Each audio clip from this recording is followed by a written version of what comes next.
So obviously you wanted to start off conference play with the win against San Bernardino. It didn't happen, but as you prepare for them for the second time in less than a week, what did you get? What did you learn about this Jags team? What did you learn about from that contest on Saturday? Yeah, well, our turnovers were glaring. We had 23 turnovers, and that's something that we need to change our behavior here in the next 3 or 4 days of practice in preparation for Saturday night down at Cal State San Bernardino, where it's a very, very difficult place to play. Historically, we haven't been successful there, so we have a huge task at hand. Is it just a pinpoint, oh, hey, easy, like, this is why the turnovers are happening? Do you pinpoint just where the issues are and how to limit those miscues? Yeah, we've looked at our turnovers over and over and over. A lot of them were unforced turnovers that are carrying the ball, double dribbles, very elementary turnovers. Some were forced actions off penetration, and then some were due to Cal State San Bernardino's defense getting out in lanes and causing havocs. So we're taking a look at all the different ways we've turned the ball over and try to limit those going into Saturday night. Talk about it. It's different in the fact that San Bernardino last Saturday, you're facing them again in a week's time. So just talk about kind of the difference how you prepared for the second time. Yeah, well, it's always going to be a heightened match, contest, competition when you play somebody back to back, just like a series when you look at the NBA and when they play back to back to back. There's a personal matchups that go on, and obviously Morton being 32 points against us and had probably a career night for himself. He'll be a target as far as us defensively trying to contain him this time around. What makes it difficult? Obviously, a very good team in San Bernardino, but what makes it difficult playing down there at their house? It's a tough place to play. First of all, we've got to travel the state and get down there and get set up camp and be ready to go. So we'll have 2 practices before our game on Saturday night. But it's a nice arena. It's a huge arena. It's spacious. 5,000 seat arena. We won't see anything else like it during our conference play. So just the environment down there is tough, and they're a very good basketball team, and they're excellent at home. To get victory against Merced on Sunday, how obviously a win is good, but how refreshing was it to get that victory after a loss? A couple reasons for that game. One being, it was we redeemed ourselves, and we started feeling good about ourselves. Our guys are excited, and scoring 113 points, 70 in the second half.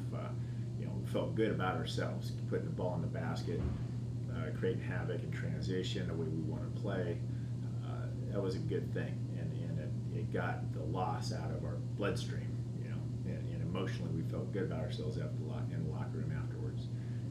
2, we learned how to play back-to-back nights, and we went Saturday night, Sunday night, and that's what we're going to have to do between now and March in the CC2A, is play back-to-back night, Friday, Saturday nights on the road. So mentally and physically, emotionally, how to come back within a 24-hour period of time. We were tested that way this weekend, although our opponent not CC2A level by any stretch of imagination, but at least we had that rehearsal. Also, I'm sure guys would want to go home, see family, all that kind of stuff, but just talk about the dedication and staying focused as they stay home, get ready for a game this week. Yeah, it's a challenge for us up here, number one, being in Arcata, a long ways away from home for most of our players, and the university being a ghost town right now, and the dorms are alone, and trying to find food service and things like that. It's a tough challenge for our guys. It's just the way it is. It's always been that way. But we get to go on the road. We get to leave Friday morning and come back Sunday, and then we'll hit class, and the books start up on next Monday. Still early in the conference season. It's only your second conference game, but how big can this mean later down the road? It is early. We've won the conference historically. We won the conference with a 0-2 start. Not that we want to go drop a game against San Bernardino this weekend, but it isn't a death sentence. It certainly would have helped to win at home last Saturday night. It would have been a huge win for us, great momentum builder. But now we got to go down and see if we can pull out a win on the road. If we do, great. That gives us a lot of confidence, kind of where we think we should be. 1-1 coming out of this first series with Cal State San Bernardino. If we were to drop 2 games early, it's not a death sentence by any stretch of imagination. There's 22 games in conference. We need to be patient and try to get better week to week, especially defensively, and we'll be fine. Offensively, we've got some firepower, and we'll sustain between now and March. We'll get better. Defensively is we're kind of high alert. We got to be able to stop guys like Morton, for any game. All right, that's all I got. One thing we talked about throughout the season, coach, is just the depth of the team this season and the kind of next man up mentality. That was definitely evident in the game on Sunday with Malik Morgan being out, Drew Cohn stepping into that role and filling it rather well. Talk to us about how impressed you've been with the depth of your team so far this season.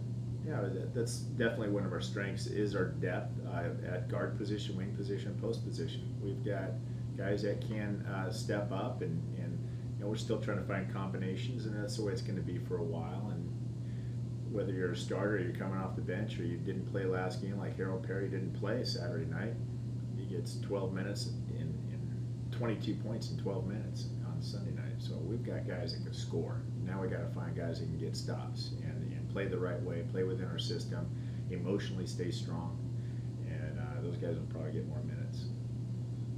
Let's go. Have you seen, is it better for you when you bring in, fresh 5, or is it something that might benefit where you just bring in, at a couple at a time, just depending on what the matchups are? The platoon system, 5 in, 5 out, works extremely well in the first half, just to get guys on the court, just to get those guys a taste, and we really don't drop off much with our second 5. That's how we feel to date. And so to get those guys on, get those guys off, and then come back with the starting 5, and if you've sustained a lead or have the game tied at that time when you're coming back in with your starting 5, historically that's been a real strong substitution pattern for us in the first half.